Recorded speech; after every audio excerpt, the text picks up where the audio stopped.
مساء الخير جميعا واهلا بيكم في مصر الجديده. النهارده السبت 6 ديسمبر 2014. الف مبروك للنادي الاهلي والكره المصريه على احراز لقب البطوله الكونفدراليه الافريقيه بعد ما حبس الانفاس ل 95 دقيقه بحالهم علشان يحرز الكابتن عماد متعب هدف الفوز 1-0 ليصبح النادي الاهلي متوج بهذا اللقب بعد الفوز بمجموع المباراتين. اول مباراه في كوت ديفوار كان خسر 2-1 امام هذا الفريق اللي مش سهله ابدا، سيوي سبورت الايفواري، خسر 2-1.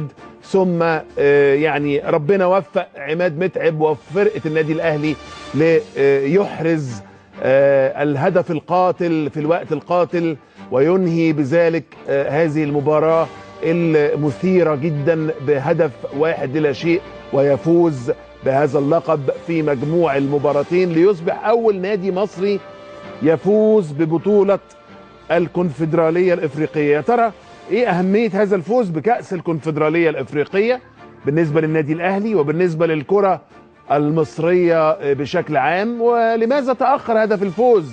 لو حبينا نتكلم على بعض الفنيات هيبقى معايا النهارده بعد قليل للحوار حول هذه المباراة المثيرة.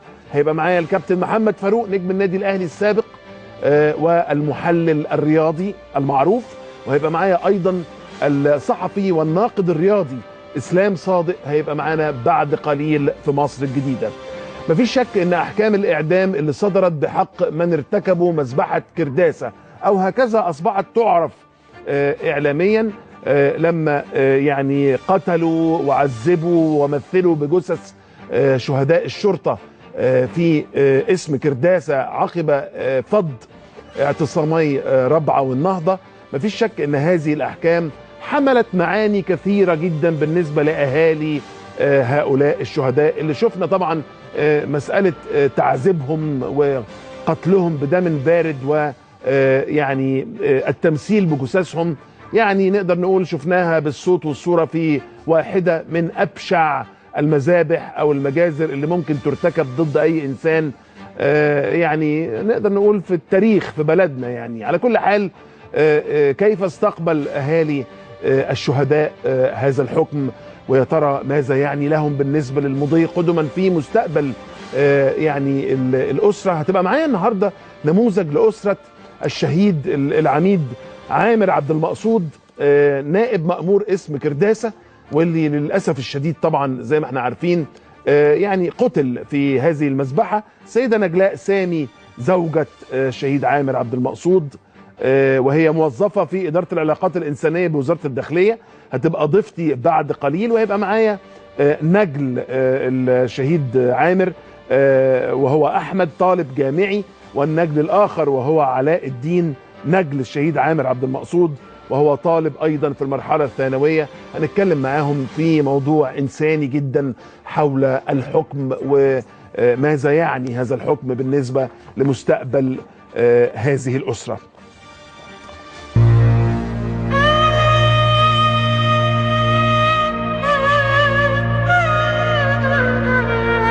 بقيت وحيدة من بعد استشهادك، فراقك قتلني وحسيت ان انا اتكسرت.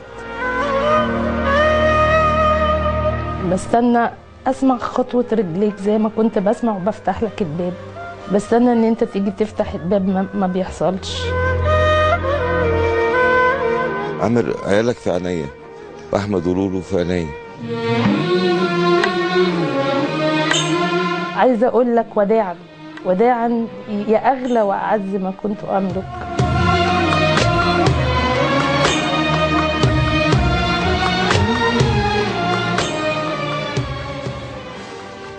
وبالمناسبة دي عايز أقول لكم إنه اللي ما يعرفش عامر عبد المقصود هو كان نجم كورة في فترة الثمانينات في نادي الترسانة، وكان يعني راجل معروف جدا وله أصدقاء كثيرين جدا من الوسط الرياضي ومن نجوم كرة القدم في جيله، ويعني ربما كمان أهله أكيد متابعين الرياضة وربما كمان كانوا متابعين النهاردة المباراة. على كل حال هنقابل السيدة نجلاء زوجة الشهيد عامر عبد المقصود وولاده الاثنين، طالب جامعي وهو احمد، وطالب ثانوي وهو علاء الدين عامر عبد المقصود في مصر الجديده النهارده بعد قليل. بس بعد الاستراحه الاعلانيه لا صوت يعلو فوق صوت فوز الاهلي بكأس الكونفدراليه الافريقيه للمره الاولى في تاريخ الكره المصريه. خليكم معانا، هنلتقي بعد الفاصل،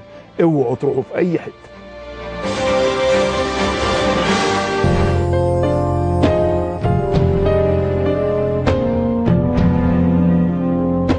عايشين ولا احناش عايشين؟ تعالى شوف عيشتنا، احنا عايشين ولا احناش عايشين؟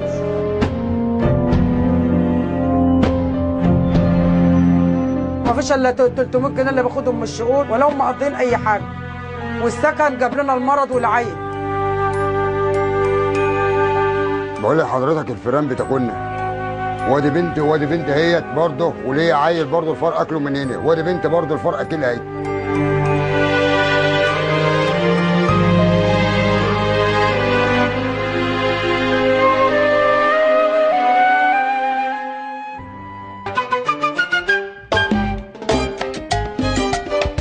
لا انا اهلاويه طبعا. هنشوف بعدين الموضوع ده. بتلعب يلا بيليلها ازاي؟ انا عندي حرف غير ماسكها قافشها. متجوزين مخطوبين، هنعمل فيلم مع بعض. رومانسيه، ضرب، اكشن. فضحته على فيسبوك، انستجرام، مصر كلها عرفت ان انا دخلت في جول. بقول لكم ايه؟ استنونا في برنامج مصر الجديده مع معتز الدمرداش. بالظبط كده. لو كانت عدت دقيقة واحدة أو دقيقتين والأهلي ما سجلش، كان هيبقى المود مختلف خالص عن دلوقتي، لأنه كان الأهلي هيخسر اللقب باعتبار إن هو فائز دلوقتي 1-0 هنا في القاهرة، وقبل كده كان مغلوب 2-1. إذا الأهلي بطل كأس الكونفدرالية الأفريقية في مجموع المباراتين بتغلبه بهدف عماد متعب في الدقيقة 95 على فريق سيو سبورت بطل ساحل العاج او كوت ديفوار. اكيد في كلام كتير جدا ممكن يتقال على الماتش بتاع النهارده، وعلى مستقبل النادي الاهلي والمسيره الافريقيه، وعلى مستقبل حضور الجماهير في ملاعب كره القدم المصريه، ولماذا تاخر الفوز 95 دقيقه ليحبس انفاس الملايين المتابعين لهذه المباراه. كلام كتير قوي يعني اطرحه على ضيوفي في مصر الجديده، الكابتن محمد فاروق نجم النادي الاهلي السابق والمحلل الرياضي المعروف. اهلا كابتن فاروق، منور مصر الجديده. استاذ معتز، ربنا يخلي حضرتك، ده نورك. والناقد الرياضي المعروف ايضا الاستاذ اسلام صادق معانا النهارده. اسلام مساء الفل وشكرا على وجودك. برحب بيك استاذ معتز، وبرحب بالكابتن فاروق، ومبروك للنادي الاهلي ومبروك لمصر كلها. الف مبروك كابتن فاروق. طرحنا شويه اسئله، يعني انت نفسك يعني اكيد اتحبس انفاسك زي الملايين، يعني ليه اتاخر الموضوع كده؟ طبعا لازم طبعا نبارك للنادي الاهلي وجمهوره. دي أكيد. البطوله الاولى اللي هي الكونفدراليه، ان هي اول بطوله كونفدراليه تخش مصر يعني، فطبعا النادي الاهلي دايما بيفرح مصر، بيفرح العالم العربي كمان اكيد. فاضاف النهارده للنادي الاهلي ادي بطوله، وكلقب الرقم ال20، واعتقد ان هو قاريا هو اكتر نادي في العالم واخد بطولات قاريه. تمام. اللي بينافس طبعا اي سي ميلان وبوكا جونيور اسلام تقريبا. فيعني طبعا احنا يعني الحمد لله النادي الاهلي بيوصل للعالميه ببطولاته بولاده، اعتقد ان دي اضافه قويه. لكن لو هنتكلم، اعتقد ان فريق سيو سبورت النهارده كان مدربه كان ارى الملعب بشكل جيد، او ارى النادي الاهلي وارى ايه اللي هيحصل في المباراه هنا في القاهره. فلعب على الحته دي، لعب ازاي كان يضغط على النادي الاهلي بحيث ان ما يدوش الفرصه في الشوط الاولاني ان هو يحرز اهداف، واعتقد ان هو نجح بشكل كبير في الشوط الاولاني. الهجمات المرتده اللي كان بيعملها كانت خطيره جدا، ويمكن اللي اتفرج على المباراه يشوف قد ايه ان فعلا كان ممكن البطوله تضيع. لكن انا كان عندي امل، كان في انفراد، وكان في كذا كوره في العرض، كذا كوره كان ممكن يعني النتيجه كانت تغير شكل المباراه تماما. ويمكن انا كان عندي ثقه من الدقيقه الاولى ان النادي الاهلي لو اتاخر، يعني اهم حاجه ما كانش يجي في اي هدف، ولو كان اتاخر حتى الهدف ده انا كنت متاكد، يمكن كان في حد قاعد جنبي قلت له النادي الاهلي هيحرز في الدقيقه الاخيره. ودي عاده اعتقد النادي الاهلي الروح والعزيمه اللي موجوده جوه لعيبته والهدف للوصول للبطوله دايما بتخليه لغايه اخر لحظه عايز يحقق الهدف ده. فيعني الست دقايق اول ما اترفعت انا قلت ان شاء الله النادي الاهلي هيجيب جول. كويس قوي. لو ما كانش حصل الفوز، لانه اللي انا فهمته استاذ اسلام من كابتن فاروق ان ده لقب يعتبر تاريخي، لانه اول مره الكره المصريه تحصد هذا اللقب. لو ما كانش حصل الفوز كان زماننا دلوقتي بنتكلم في ايه؟ لا كنت هتلاقي الناس بتقطع في الجريدو. الجريدو كان هيتحمل المسؤوليه.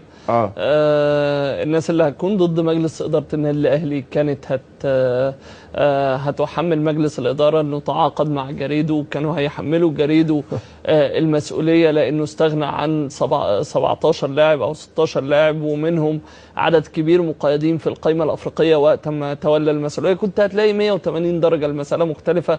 كنت هتلاقي يعني الناس هتتكلم كمان على الاحداث اللي حصلت في قبل المباراه النهارده الصبح من اقتحام بعض الجماهير لمدرجات استاد القاهره. المسألة كانت هتتكلم في لابد ان النادي الاهلي يدعم الفريق، لابد ان مجلس الاداره يغير السياسه. المسألة كانت هتتقلب 180 درجه. احنا يعني النتيجه بتغير اراء، ودي للاسف يعني بتدل احيانا عن العشوائيه في تحليل الامور وتحليل بالنسبه لكره القدم، وتحليل الانديه وتحليل ادائها وتحليل اداء مجالس الادارات وتقييم المدربين. المساله ممكن بقدم لاعب المساله بتتغير. وهو ده اللي حصل بقدم عماد متعب، اللي هو براس يعني عماد متعب، بقدم وليد سليمان ورأس عماد متعب. انا الحقيقه ما شفتش الهدف لغايه دلوقتي، فيعني يمكن معلوماتي ان هو عماد متعب، بس هو هدف بالراس. طيب كويس قوي. الحقيقه اللي انا عايز اقوله انه يعني يعني ممكن في اطار التحليل للمباراه يعني استاذ اسلام صادق، ليه الجماهير المصريه فضلت مستنيه؟ يعني كابتن فاروق بيقول لك المدرب او المدير الفني للفريق الايفواري ارى الملعب كويس ونزل بخطه محكمه، والسؤال البديهي طب هو ليه الاهلي كمان ما قراش كويس عشان يعني يخلص الماتش في زمن المباراه الاصلي؟ لا، هو النادي الاهلي كان بيمر بظروف صعبه جدا قبل طول البطوله وقبل المباراه، والنقص العددي اللي كان بيعانيه لعيبه النادي الاهلي بتعاني طول البطوله من الاجهاد، والكابتن فاروق يقول لك من ضغط المباريات. الاجهاد كان عامل كبير جدا على اللعيبه، بصرف النظر كمان عن النقص العددي بالنسبه للفريق. وجود اكتر من لاعب مصاب لغايه اللحظات الاخيره، مش عارفين صبري رحيل هيبدا مش هيبدا، شريف عبد الفضيل الراجل عنده بره 3-4 لاعبين بس محكوم ومجبر، يعني الثلاث تغييرات اجباري بالنسبه وعبد الله السعيد نفس الامر بالنسبه لصبري. حتى الحاله نفسها بتاعت اللاعبين، الى جانب نقطه مهمه جدا. انت النهارده بتلاقي مثلا الاهلي بيعتمد على رمضان صبحي، لاعب عنده 17 سنه، لاعب مميز جدا. بيصل الحال ان لاعب بيلعب مباراه مهمه جدا في نهائي الكونفدراليه.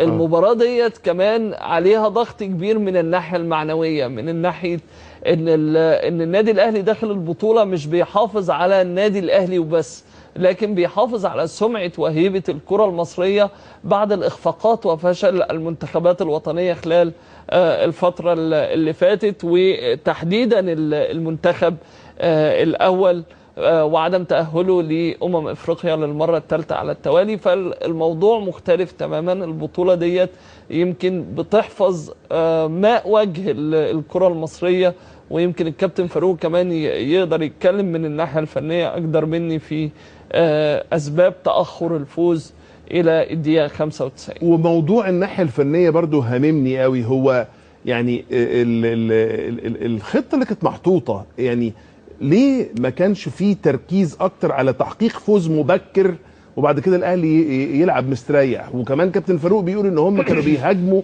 واهدروا حتى فرص للتسجيل. اخد راي كابتن فاروق في الموضوع. لا هو طبعا كمستر جريدو يعني كان في استراتيجيه معينه للمباراتين، يعني في استراتيجيه وتكتيك لكل مباراه هو بيشتغل بيه. المباراه اللي كانت الاولى في كوت ديفوار كان ليها شكل وطابع وتشكيل، او مش هقول تشكيل لان طبعا مستر جريدو زي ما قال اسلام كده ان عدد اللعيبه محدود، يعني هو اللي عنده عدد لعيبه، لكن لو في فرايتي اصلا ان هو كان يقدر القائمه موجوده بالكامل كان يبقى في تشكيل معين هناك وتشكيل اخر ممكن يستخدمه في بعض الاحيان هنا لو هو مش مثبت تشكيل. لكن اي مدرب في الاول مهم جدا ان انت في النهايات بالذات لازم الربع ساعه الاولانيين دي يبقى فيه هدف يطمنك يخلي المعنويات بتاعه الفريق الثاني تنهار. لكن انا زي ما قلت لحضرتك الفريق الايفواري كان فريق محترم، فريق بيلعب كوره وعنده كان مفاجئ بالنسبه لي كابتن فاروق. انا فوجئت ان هو بيضغط عليك من قدام، من حتى من عند ال 18 بتاعه النادي الاهلي. فاعتقد ان دي كان سيناريو كان ما توقعوش مستر جريدو ان الفرقه تبتدي تضغط عليك مش نازله تدافع. لا ما كانتش نازله تدافع، هي بتدافع في نص ملعب، يعني تضغط على جميع اللاعبين في نص ملعب بحيث انها تستخلص الكوره وتبتدي بالسرعات اللي عندها تعمل الخطوره اللي احنا كنا بنشوفها من خلال 3 لعيبه اللي هم المهاجمين بتوعهم بمنتهى السرعه. وهم اعتقد ان هم قدروا لغايه الدقيقه الاخيره ان هم يهددوا مرمى الاهلي كذا مره، لكن الحمد لله يمكن العارضه وبعض الاخطاء منهم حتى في تنفيذ الهجمه نفسها، لان هم اعتقد خبرات مش عاليه جدا ان هم يفنشوا بشكل جيد. ده خلاه الهدف ما يجيش، وده في حد ذاته كان في صالح النادي الاهلي ان يديله الفرصه ان يقدر يجمع قواه.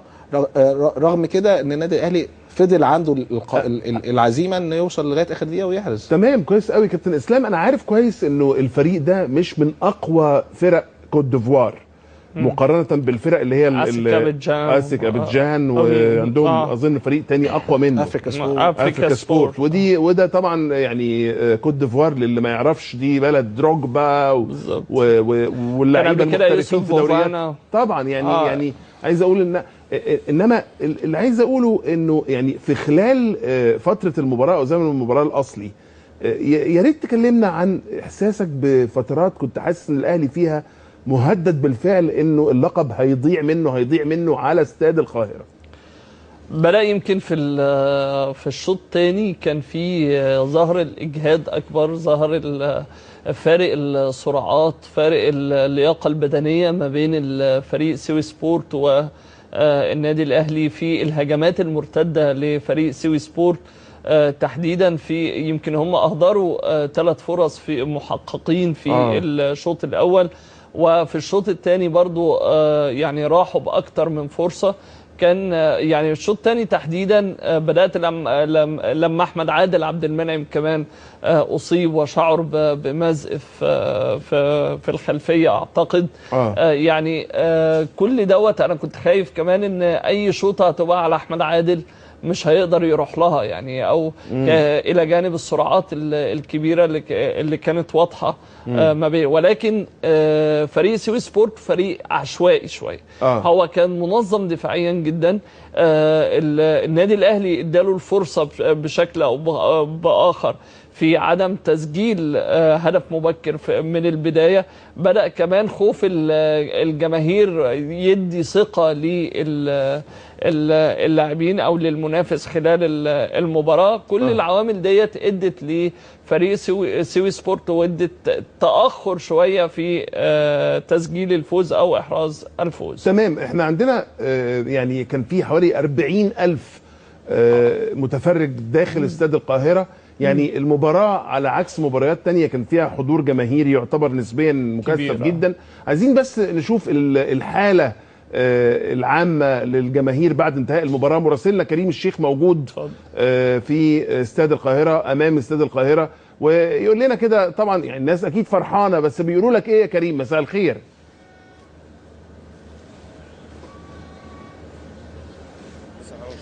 نعم، مساء الخير يا استاذ معتز. يعني احنا بالفعل موجودين قدام البوابه الرئيسيه لاستاد القاهره. يعني عاوز اقول لحضرتك احنا دلوقتي يمكن عدت تقريبا ساعه الا ربع او اكتر على انتهاء المباراه، ولا زال حتى اللحظه دي اعداد كبيره جدا من الجماهير بتخرج من جميع بوابات استاد القاهره. احنا معانا احد المشجعين النهارده، لاحظنا تواجد عدد كبير جدا من الاسر والجمهور حتى كمان مشجعين لنادي الزمالك. الحمد لله انا جايب ولادي، جايب محمد وجايب بنتي، والله اكبر يعني جوه الماتش حلو، والامن كان كويس جدا جدا جدا في الماتش، والحمد لله احنا لعبنا ماتش حلو. فريق سيوسبور كان جاي يدافع، جاي على التعادل، ومفيش فريق بيجي يتعادل مع النادي الاهلي.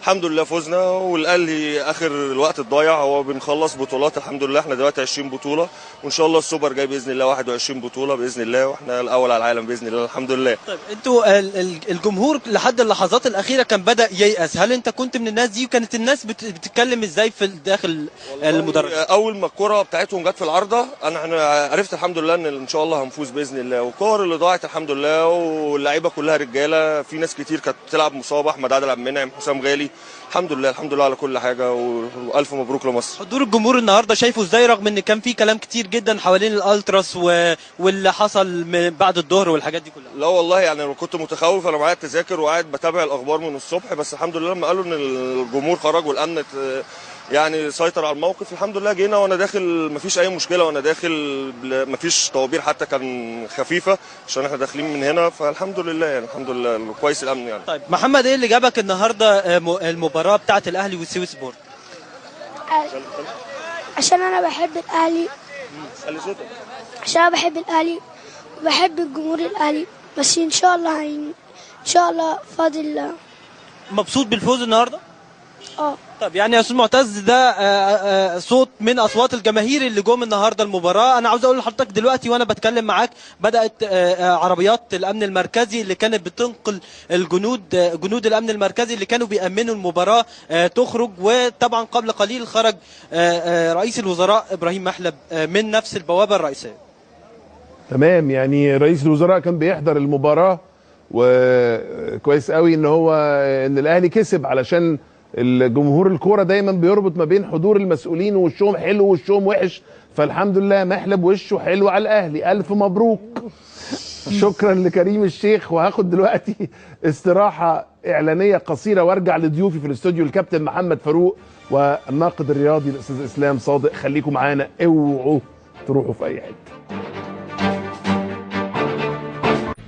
مفيش شك ان فوز النادي الاهلي بلقب البطوله الكونفدراليه او كاس الكونفدراليه الافريقي النهارده علشان يبقى فوز تاريخي، لانه اول مره اللقب ده يعني يحسب للكره المصريه، غير المود وحسن الحاله المزاجيه لجمهور الكوره والعائلات اللي بتتفرج في البيوت، وطبعا زملائنا من الاعلاميين الرياضيين والنقاد الرياضيين. قبل ما يحصل هدف متعب في الدقيقه 95 الحقيقه انا كنت بسال نفسي هتطلع تقول ايه النهارده؟ يعني لو 0-0 يبقى اذا الاهلي هيخسر اللقب، وبالتالي هنبتدي نطلع في الموديال اللي انتوا عارفينه، اللي هو مفيش فوز، واصل فيه تراجع، واصل الناس مش بتتحمل المسؤوليه، وجمهور مصر كتب عليه ان هو يعني يقعد يكتر احزانه على نتائج الكوره وما الى ذلك. دقيقه واحده بس فرقت ما بين الشعور الاول والشعور الثاني. والسؤال يا ترى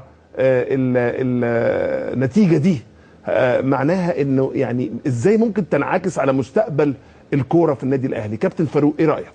لا احنا نتكلم بقى يعني غير النادي الاهلي، نتكلم ككوره ككل بشكل عام. مهم جدا طبعا ان احنا شفنا النهارده فريق شاب، فريق مجموعه كبيره منه شباب طبعا. يعني احنا عايزين نعمل ايه الفتره اللي جايه؟ احنا عايزين نعمل ايه في الكوره؟ احنا محتاجين جيل زي ده، وجيل وراه كمان يطلع عشان يكمل مسيره ممكن تبقى اكتر منه 10 سنين كمان. يعني اهم حاجه انك تحط هدف وتبتدي تشتغل عليه. اعتقد النهارده الهدف ده ابتدى يتحقق للنادي الاهلي، ان اشراكه مجموعه كبيره من الشباب في الفتره اللي فاتت خلى فعلا يبقى في جيل، واول بطوله ليه النهارده ادت له ثقه اكتر. ابتديت انت يبقى عندك جيل بطولات لسه في سن صغير، فانت قدامك مثلا 5-6 سنين كمان الجيل ده هو اللي هيقدر يتعامل بيه النادي الاهلي. احنا عايزين نعمم الموضوع ده في جميع الكوره في مصر وجميع الانديه. انت حصل تراجع السنين اللي فاتت نتيجه طبعا توقف الدوري وتوقف النشاط الكروي، ده خلى بشكل كبير ان في مشكله في القطاع الناشئين افراز نفسه الحته دي. يمكن عشان النادي الاهلي منظومه متكامله او منظومه الى حد ما فيها سيمتريه او شغل باستمرار، فالحته دي كانوا شغالين فيها حتى في وقت التوقف. فطلع الشكل اللي انت بتشوف رمضان صبحي، بتشوف كريم بامبو، بتشوف حتى اللي انت جبتهم من بره محمد فاروق وباسم عادل، كل دول كان النادي الاهلي عنده هدف ان هو بيبني تيم. فاحنا يعني الحته دي المفروض التعميم في الفتره الجايه، وازاي يبقى في شكل خططي للمستقبل، يعني كاداره نقدر نخطط للكره ازاي. طبعا المسؤول عن الحته دي هو المسؤولين عن الكره في مصر، هم اتحاد الكوره، ازاي يخططوا. لان احنا يمكن احنا كنا بنتكلم ان في وقت من الاوقات الاخفاقات للمنتخبات الوطنيه دي كانت مسببه احباط، عملت حاله وحشه قوي. احنا للاسف ما عرفناش ايه الاسباب لغايه دلوقتي اللي خلت الاخفاقات دي كان لازم تتحط وتبتدي تشتغل عليها، ازاي تحسن، ازاي الاخفاقات دي ما تحصلش تاني، ازاي المشاكل اللي كانت موجوده دي ما تحصلش تاني. فاعتقد النادي الاهلي الشغل اللي هو بيشتغل بيه كاحترافيه في حته الناشئين اعتقد بتجيب ثمارها دلوقتي، وهتجيب بعد كده لو الشغل ده ابتدى يستمر. طب كويس قوي استاذ اسلام صادق، يعني على كلام كابتن محمد فاروق، الاهلي بيضع نموذج النهارده لتكوين فريق شاب، فريق لبكره، يعني مش لازم ان احنا ننتظر منه نتائج مباشره. هو عمل نتيجه كويسه وجاب لقب يعتبر لقب يعني ربما الكره المصريه كانت منتظراه، انما ربما يعني اكيد مش كده؟ ده اكيد يعني كنا في اشد الحاجه للقب بعد الفوز، بعد الاخفاقات بتاعت المنتخبات الوطنيه. فهل ده يعني من وجهه نظر الدرس المستفاد هو انه نمشي على هذا النهج عشان نحصل على نتائج افضل بالنسبه للمنتخب بقى فيما بعد؟ طيب بص استاذ معتز، حضرتك قلت كلام او كلمه مهمه جدا. النادي الاهلي نموذج، النادي الاهلي فعلا دايما بيكون نموذج، سواء نموذج في الاداره، سواء نموذج في اختيار اللاعبين. فتره من الفترات كان بيهاجم المسؤولين السابقين في النادي الاهلي لاعتمادهم على لاعبين من الانديه الاخرى وتفريغ الانديه من لاعبيها. المجلس الحالي مجلس كانوا بيعرضوا عليهم عروض افضل طبعا زي لعيبه الاسماعيلي، ناس كتير قوي وكان بيهاجم بيقول لك انتوا ليه مش بتفرخوا لعيبه؟ بالظبط. وازاي قطاع الناشئين في النادي الاهلي اللي هو واحد من اكبر الانديه في الشرق الاوسط، ما بتكلمش على مستوى مصر بس، لا بتكلم على مستوى الشرق الاوسط، ان هو قطاع الناشئين ما بيعتمدش عليه. وده كانت السياسه بتاعه المجلس الحالي، مجلس الاداره برئاسه المهندس محمود طاهر. ودوت احنا اتكلمنا، يعني انا كنت بتكلم فيها مثلا مع الكابتن على عبد الصادق، ان في الوقت اللي كان نادي الزمالك بيعقد فيه صفقات سوبر في بدايه الموسم، كان النادي الاهلي بيركز على صفقتين 3 أو 4 صفقات من المراكز اللي هو محتاجها بس.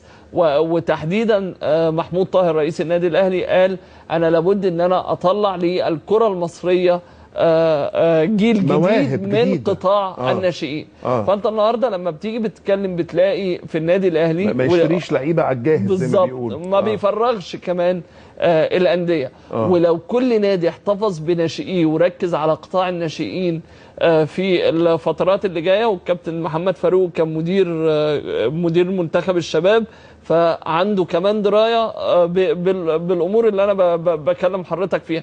تلاقي نادي امبي مثلا عنده قطاع ناشئين مميز، تلاقي النادي الاهلي عنده قطاع ناشئين مميز، تلاقي النادي المقاولين عنده قطاع ناشئين مميز. وبالتالي لو احتفظ كل لاعب كل نادي بالناشئين بتوعه، هتلاقي ان في النهايه الفيرست تيم عنده او الدوري او الفريق قوي، الفريق الاول قوي، ينعكس على مستوى الدوري الممتاز، ينعكس على المنتخبات الوطنيه بصفه عامه، يكتسب اللاعبين دول خبرات. واضح استاذ اسلام ان ده فكر عالي قوي، انما معلش احنا مش عايشين، بس ده موجود في النادي الاهلي بس. طب احنا مش عايشين لوحدينا في العالم، يعني مثلا على حد معلوماتي يعني الانديه المحترفه الكبيره اللي احنا بنتابع مثلا نتائجها زي برشلونه، زي ريال مدريد، زي مان يونايتد، كابتن فاروق يعني يعني ما بيقولوش كده، يعني هو عندهم في برشلونه اكيد مدرسه اشبال 100%. انما لما يجيب سواريز ولا لما يجيب معرفش دي ماريا ياخدوا يخطفوا ما بيقولش والله انتوا بتفرغوا لنا الفرق. معلش يا استاذ معتز، طبعا انت بتتكلم على كوره وشكل اداري مختلف بالزبط. عن مصر تماما. انا بتكلم في عالم الاحتراف. لكن احنا بجد يعني هو اسلام بيتكلم في كلام مهم جدا. انت عايز ايه الفتره الجايه؟ عايز ايه؟ لو بنتكلم على توسيع قاعده اللاعبين فلازم يبقى في بلان معين يتحط بشكل خططي. اعتقد ان كان المفروض لو احنا حتى مش عارفين نعمل الخطه دي او الشكل البلان ده او الخطط دي، ليه ما نستعينش بكوره بمدرسه معينه زي مثلا المدرسه الالمانيه لما ابتدت تعمل دراسات من فتره طويله عشان في يوم من الايام تعمل فريق قوي زي المنتخب الالماني اللي اخذ كاس العالم. عايزين نتكلم في النقطه دي باستفاضه شويه كابتن فاروق، بس اعذرني اسلام فضل. لان معانا بعض اللعيبه اللي اشتركوا النهارده في المباراه مع الكابتن مهيب عبد الهادي مدير البرامج الرياضيه بتلفزيون الحياه. مهيب مساء الخير والف مبروك، ويا ترى تقدر تقول لنا ايه عن المباراه النهارده؟ مساء الخير حبيبي معتز، مبروك لكل مصر، فرحه كبيره جدا جدا في استاد القاهره. الناس في الشارع مش مصدقه، يمكن اتوبيس النادي الاهلي ماشي في الشارع تحس ان احنا خدنا كاس الامم الافريقيه تاني. الناس عندها كبت رياضي طلع في الرياضه النهارده، وفوز الاهلي الناس خرجت عن شعورها وعن حزنها وعن صمتها. طبعا منتخب مصر يمكن كان يعني فعل كانت سيئه للشعب المصري، لكن الحمد لله النادي الاهلي قدر ان هو يرجع البسمه مره اخرى. معايا يعني نجوم النادي الاهلي النهارده، النجوم اللي اتألقت، يعني هنفتح معاهم حوار طويل معاك اتفضل تلفزيون الحياه، لكن هبدا بوليد سليمان نجم النادي الاهلي. معاك هتواصل معاك سواء مباشره. خد يا وليد. مساء الخير كابتن وليد سليمان، الف مبروك، وبنقلك تحيات ضيوفي في استوديو مصر الجديده الكابتن محمد فاروق والاستاذ اسلام صادق. طبعا بمسي على كابتن فاروق والاستاذ اسلام وبقول لكم مبروك، ومبروك لجمهور النادي الاهلي. مبروك يا وليد، مبروك يا وليد في اخر دقيقه. الحمد لله الحمد لله. معلش يمكن ناس كتير جدا كابتن وليد محتاجه تعرف مساله تاخر الفوز وحبس انفاس الملايين. مفيش شك كنا نفسنا ان المعركه تحسم قبل ما ندخل في مرحله حرق الاعصاب. والله يا استاذ معتز، انا عايز اوضح بس حاجه الناس مش واخده بالها. احنا 13 لاعب القايمه، يعني محكومين بالقائمه الافريقيه. وفي ناس مصابه بتلعب وهي مصابه. عندنا 5 لعيبه بيلعبوا هم مصابين، ومنهم احمد عادل وشريف عبد الفضيل وصبري وغالي وانا. كام لاعب مصاب بيلعبوا، بس احنا محكومين بالقائمه الافريقيه. والحمد لله احنا بنلعب، يعني اتعودنا في النادي الاهلي بنلعب لاخر دقيقه. الحمد لله الفوز اتاخر شويه، بس بقول الحمد لله. طبعا جه في وقت صعب جدا، وقت ان احنا كلنا كنا مشدودين والجمهور، بس الحمد لله يعني جه في وقت خلص، يعني الماتش خلص الحمد لله. ده حبيت اوضح بس النقطه دي. لا طبعا والعبره بالنتيجه الحقيقه في الاخر، بس هو يعني مفيش شك ان مصر كلها اتحبست انفاسها. ممكن كابتن وليد تقول لي لو ده مش سر، يعني جريدو قال ايه للعيبه في غرفه الملابس ما بين الشوطين؟ والله يا استاذ معتز، هو طبعا الراجل قال احنا لسه خلاص 45 دقيقه الاولانيين عدوا خلاص، احنا قدامنا 45 دقيقه تاني، عايزين نتعب شويه، عايزين نلعب لاخر ثانيه، ما نستعجلش. الفوز ممكن يجي في اي وقت، والحمد لله قدرنا يعني نعمل. فرقه كويسه، وفرقه كانت بتلاعبنا على المرتده، بس بقول الحمد لله ربنا طبعا اخر الفوز، بس الحمد لله جه في وقت صعب جدا.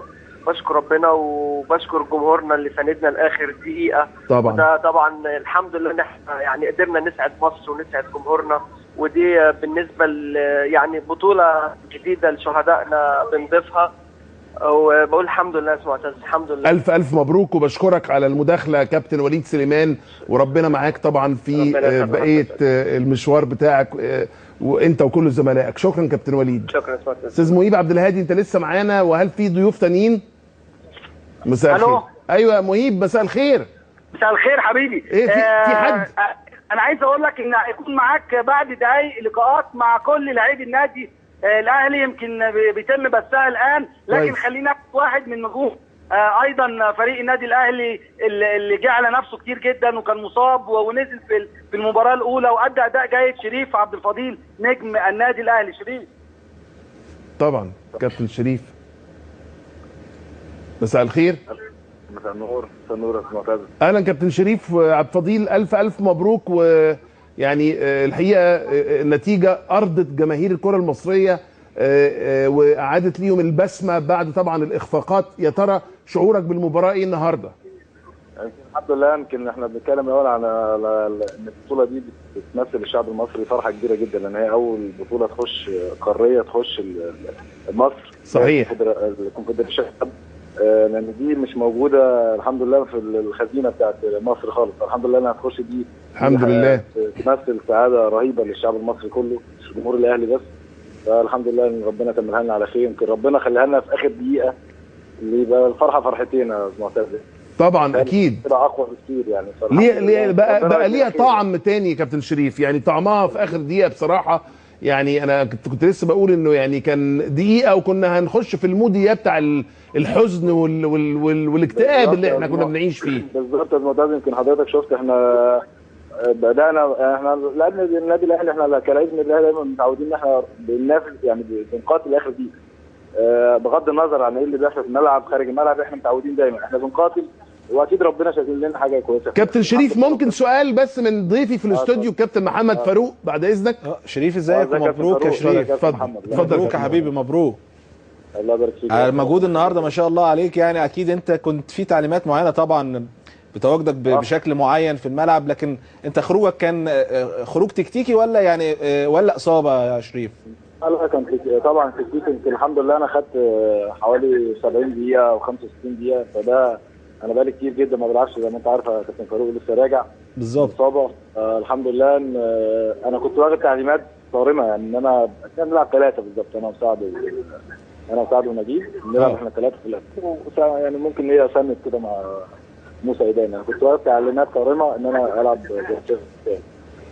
سمة يا شريف. انت النهارده عملت مجهود كبير يعني، واعتقد ان يعني كلكم كفريق ما شاء الله، يعني المجهود الكبير ده ربنا يكلله بالنتيجه او الفوز بالبطوله الاولى يعني لمصر في الكونفدراليه. فالف مبروك يا شريف. الحمد لله يا كابتن، ربنا شكرا كابتن شريف عبد الفضيل، وتمنياتنا ليك بالتوفيق ان شاء الله.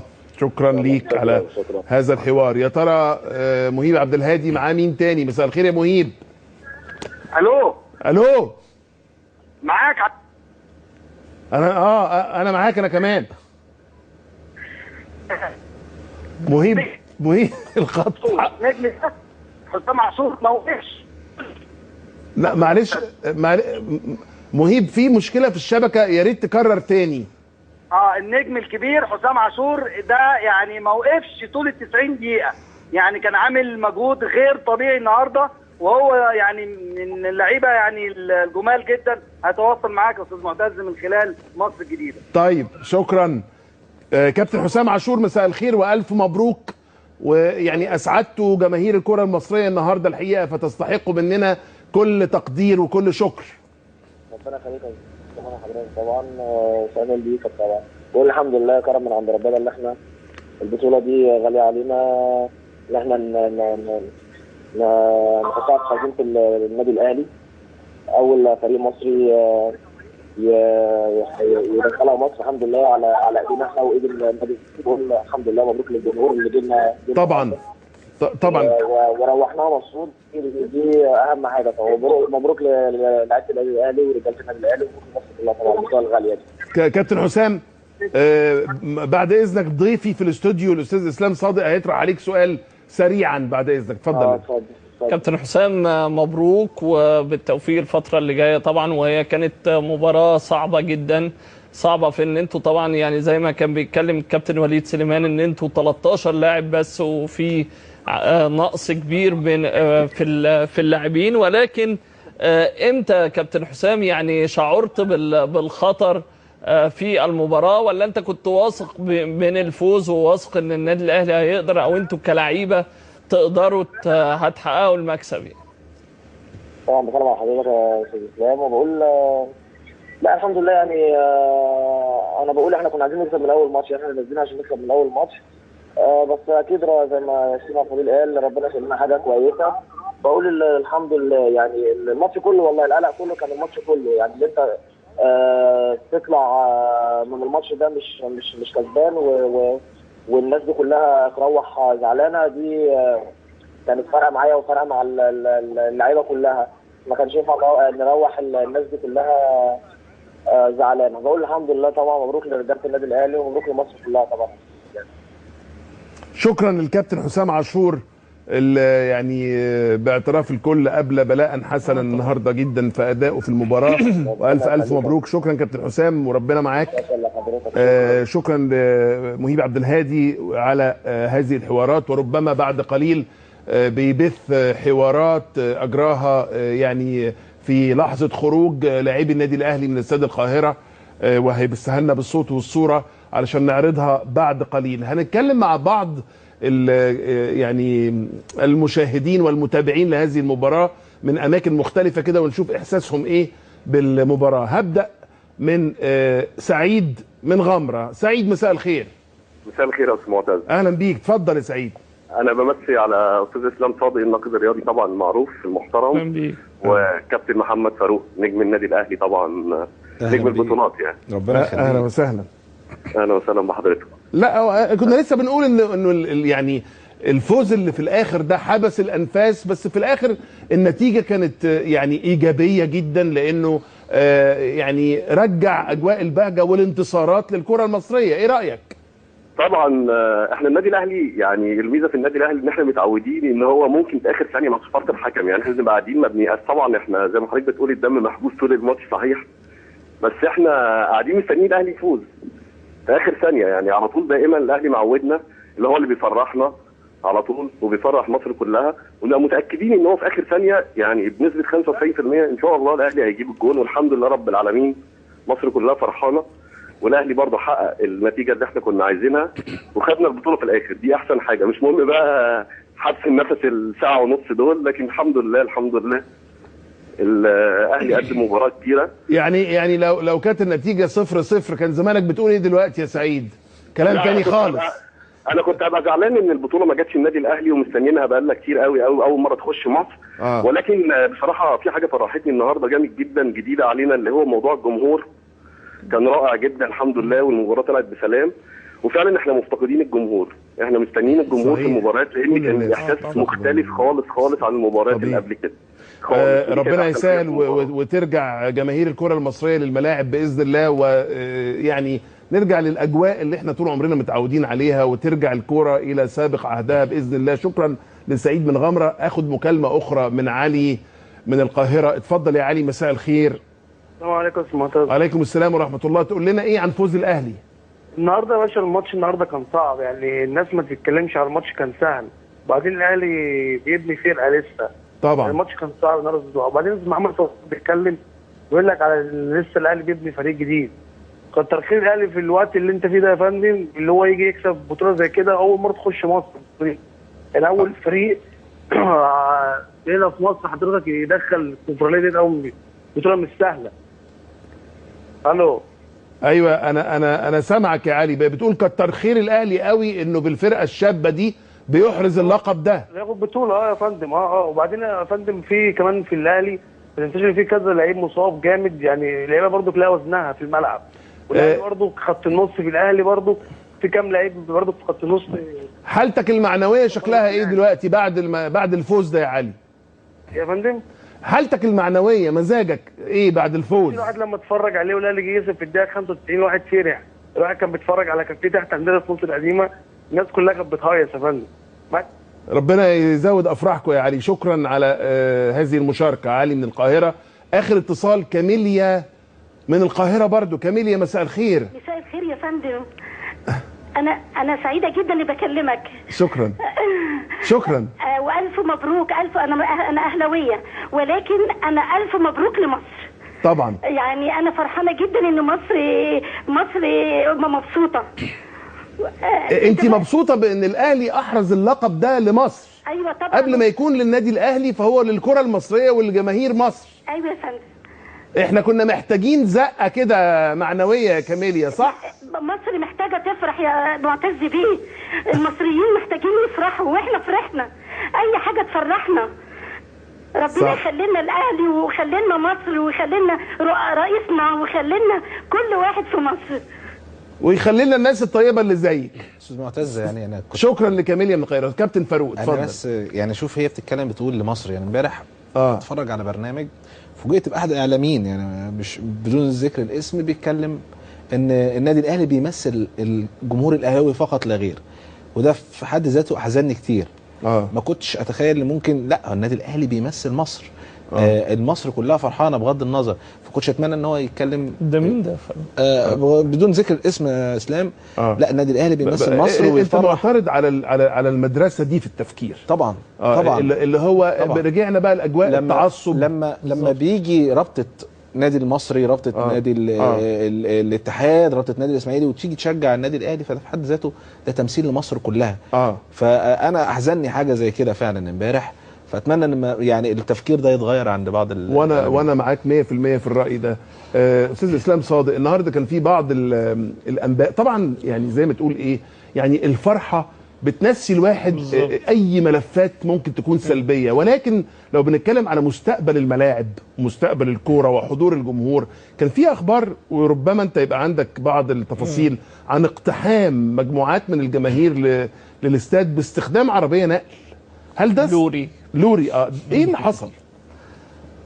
هو اللي حصل يمكن النهارده الصبح الساعه 8 دوت حصل بعض من حوالي 2000 مشجع كانوا بيحاولوا ان هم بيدخلوا يعني شماريخ وبيدخلوا بنرات خاصه بالرابطه او بالجمهور علشان يظهروها في المباراه او في الدخله بتاعتهم. ويمكن دوت حصل، اقتحموا الاستاد بعربيه لوري، وتم بعد كده تمشيط الاستاد والمدرجات. يمكن طلعوا حوالي 10 حقائب او 10 شنط فيها شماريخ، بجانب كمان ان يمكن حصل مناقشات ما بين الجهات الامنيه او المسؤولين الامنيين في اللي كانوا موجودين، وما بين بعض الجماهير اللي كانت موجوده في المدرجات، وخرجوا يعني من الاستاد، ومر الموضوع بسلام. يمكن دي جزئيه سلبيه. ولو كانت النتيجه اختلفت كان زمان انا وحضرتك بنتكلم على ان ما ينفعش. طب والجمهور كان عامل ضغط. لا، النهارده الجمهور بيضرب مثال للتشجيع المثالي. ونقطة مهمة جدا عايزين نقف عندها، ويمكن احنا كنا اتكلمنا فيها مع حضرتك لما كنت موجود قبل كده مع حضرتك هنا في مصر الجديدة، ان العلاقة بين الامن والجمهور. الفكرة يعني انا عارف اللي انا عايز اطرحها او الناس اللي بتتكلم فيها، ان هم يقعدوا مع بعض اكتر من كده، يحصل تواصل. ان النهارده لما بقى في التزم الجمهور بالتشجيع المثالي، ما المدرجات مش مسيسه، التزم الجمهور بتشجيع النادي الاهلي لغايه الدقيقه الاخيره، وتحقق الفوز. هل حصل اي مشكلات مع الامن؟ ما حصلش اي مشكله. نفس الامر لما الامن ترك بالظبط، مع اننا كنا خسرانين، لما الامن ترك الحريه للجمهور في التزامه بالتشجيع في المباراه خاصه ب90 دقيقه بحريه. دوت امر اذا العلاقه متوازنه ممكن تكون بتتطور. واسال كابتن محمد فاروق على حاجه بعد اذنك كابتن اسلام. شايف ان النهارده بادره مع نجاح تجربه وجود 40,000 مشجع في الملعب لرجوع الجمهور للملاعب؟ لا طبعا انا هزيد كلام على اسلام. يمكن التعامل كمان من الامن للجمهور النهارده حتى في الصبح يا اسلام، ان الكلام والتفاوض معاهم والتفاهم الوضع، ان انت جاي في الاول وفي الاخر بتشجع فريقك لغايه اخر 90 دقيقه. فالنهارده الشكل اللي احنا شفناه في روح جديده، شكل جديد خالص. خلي بالك حضرتك، طيب انت في حد ذاته لما بتلاقي الجمهور بالشكل ده تقدر بعد كده لما يبتدي الجمهور يخش تقدر تعمل له حاجات كتير. مظبوط. الناس بره بتروح تنبسط قبل المباراه، بيحصل زي احتفالات بالمباراه، مش اكتر من انت جاي تنبسط وتبسط فريقك او تشجعه لغايه اخر لحظه زي ما حصل النهارده. وفي الاخر كلنا انبسطنا وكلنا خرجنا بشكل جيد. اعتقد ان النهارده وطبعا مباراه السنغال كانوا الاثنين دول عامل مهم جدا، ان انت تشوف الجمهور هيبقى عامل ازاي في الفتره الجايه. اعتقد ان شاء الله ان احنا محتاجين في كمان النهارده ملحوظه ان في اسر بدات ترجع بالظبط، ده مهم جدا. نوعيه الجمهور ترجع، يعني بعد من 2006 لغايه يعني حوالي 8 سنين. بعد 8 سنين انت النهارده مع النادي الاهلي، مع ان هو بيحرز بطوله الكونفدراليه. النهارده الناس راحه رغم ان كان في بعض المناوشات الصبح لكن الناس ما خافتش لحاجتين. الحاجه الاولى حاجه الناس للفوز لبطوله زي ديت، مش عشان النادي الاهلي بس زي ما قالت لك المتصله، ان علشان مصر مزبوط. علشان الناس عايزه تفرح، علشان الناس بتتلكك في وبتمسك في كرة القدم، لأن في النهاية كرة القدم لها الشعبية الأولى مش في مصر بس، في العالم كله، ولها التأثير الأكبر في الشارع. طيب قبل ما نختم هذا الحوار الشيق الحقيقة مع الكابتن محمد فاروق الأستاذ إسلام صادق، تعالوا نتكلم كده في حاجة بسرعة جدا عن توقعاتهم باعتبارهم خبراء في الرياضة عن من سيتولى مهمة المدير الفني لمنتخب مصر. كابتن فاروق. انا هفضل اعيد وازيد يا استاذ معتز في حته انا ما يهمنيش مين يمسك منتخب مصر، مش همك الاسم نفسه، انا يهمني تغيير انا ازاي اخطط للي قدام اللي يجي يمشي على الخطط اللي انا حاططها، سواء بقى مدرب اجنبي او مدرب وطني. بس دي تتحقق ازاي؟ دي مهمه اتحاد الكوره، لان هو المسؤول عن الحته دي، انه يجيب حد يخطط للكره المصريه او يشوف مدرب او حد وطني يخطط للكره ده كلام مهم قوي. وفي الاخر المدرب اللي هيجي هو اللي هيمشي. انا عايز منك تعمل لي 1 2 3 يعني. كابتن فاروق بتركز على اصلاح المنظومه الاسلوب العلمي قبل اختيار الافراد. كل العالم كده تمام معتز، مهم قوي. الافراد ممكن ينجح او يفشل، لكن انت الهدف من اللي انت بتخطط له ايه؟ هل اتحقق ولا ما اتحققش؟ مهم قوي. كابتن اسلام صادق، عندك معلومات في الموضوع؟ ترشيحات؟ لا هو انا عندي طبعا، يعني هو حتى الان في اجتماع لمجلس اداره اتحاد الكوره يوم 14 ديسمبر هيتداولوا في بعض السيفيهات اللي تم ترشيحها من خلال المدربين الاجانب، كان على راسهم فرانك ريكارد اللي هو نجم هولندا الاسبق والمدير الفني السابق كان في السعوديه السعودي وفشل وتم اقالته. انا بتكلم على، ولكن في مدربين طبعا اللي بقى قاعد على القهوه دلوقتي وليه وكيل من الاجانب بيرسل السي في لاتحاد الكره، ولكن زي ما بيقول محمد فاروق هو اصلاح المنظومه، واصلاح المنظومه من وجهه نظري هتكون من خلال الوطنيين، من خلال المصريين. اعتقد ان احنا جربنا بوب برادلي المدير الفني الامريكي اللي تولى مسؤوليه منتخب مصر، وانتهت النهايه ما كانش فيه منظومه، ولكن هو في النهايه ما كانش خايف على منتخب بلده. اعتقد ان مصر محتاجه الفتره اللي جايه مدرب وطني، ايا كان المدرب الوطني وفقا لمعايير ووفقا للمرحله كابتن حسن شحاته احتمال يرجع، وارد اسمه مطروح بقوه. حسام البدري اسمه مطروح ولكن ولو حسن شحاته رجع للمنتخب يا اسلام، شوقي غريب ممكن ينضم تاني لفريق حسن شحاته لقياده المنتخب؟ والله هي وقتها حسن شحاته لو رجع المنتخب هو اللي هيختار الجهاز المعاون ايا كان الوضع. ولكن انا يعني كابتن فاروق بيتكلم في اصلاح منظومه. فارق النهارده النادي الاهلي وهو بيعمل احلال وتجديد في فريقه وفي المنظومه بتاعته، ان النادي الاهلي عنده نظام ومنظومه. تغيرت الاداره ولم تتغير السياسه.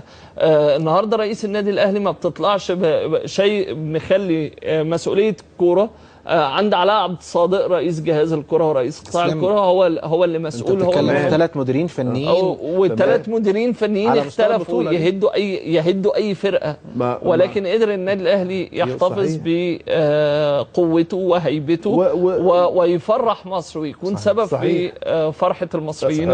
ربنا يسهل ونشوف نقول ايه، عدوى منظومة النادي الأهلي تنتقل إلى منظومة المنتخب، منتخب البلد، منتخب مصر، وتنتقل إلى الأندية كمان إن شاء الله. شكرا للأستاذ إسلام صادق، ألف شكر على المشاركة. جدا. شكرا كابتن محمد فاروق، وكل التمنيات الطيبة ليك بالنجاح والتألق. شكرا يا فندم، ألف شكر. وشكرا ليكم على المتابعة. متهيألي الكلام بتاع النهاردة ده في نقطتين مهمين جدا. مسألة رجوع الجمهور لملاعب الكرة المصرية مسألة الكل عايزها، وواضح كده انه لما الجمهور هيقدم الخطوة ويوري انه مفيش مشكلة بتحصل وان الاوضاع الامنية اصبحت غير مقلقة، اعتقد انه الحكومة المصرية، الحكومة بتاعتنا هتبتدي تخفف من القيود على حضور الجمهور الحقيقه في الملاعب، ونرجع نستمتع تاني بالكوره زي ما حصل طول عمرنا في سابق عهدها، كوره بجمهور بتشجيع باجواء اللي هي يعني بتخطف القلوب كده زي ما بيقولوا. الحاجه الثانيه ان احنا لازم نبارك للنادي الاهلي لانه صنع البسمه وصنع النصر وجاب لنا لقب مهم جدا، جاب لنا بمعنى مش مهم انا بقى اهلاوي ولا زملكاوي، انتوا عارفين انا بشجع ايه انما المهم انه جاب للكره المصريه وللجمهور المصري بطوله يعني في توقيت مهم قوي قوي قوي وطالما انتظرناها. بعد الفاصل عندي موضوع الحقيقه اعتقد انه انساني من الطراز الاول. اسره الشهيد العميد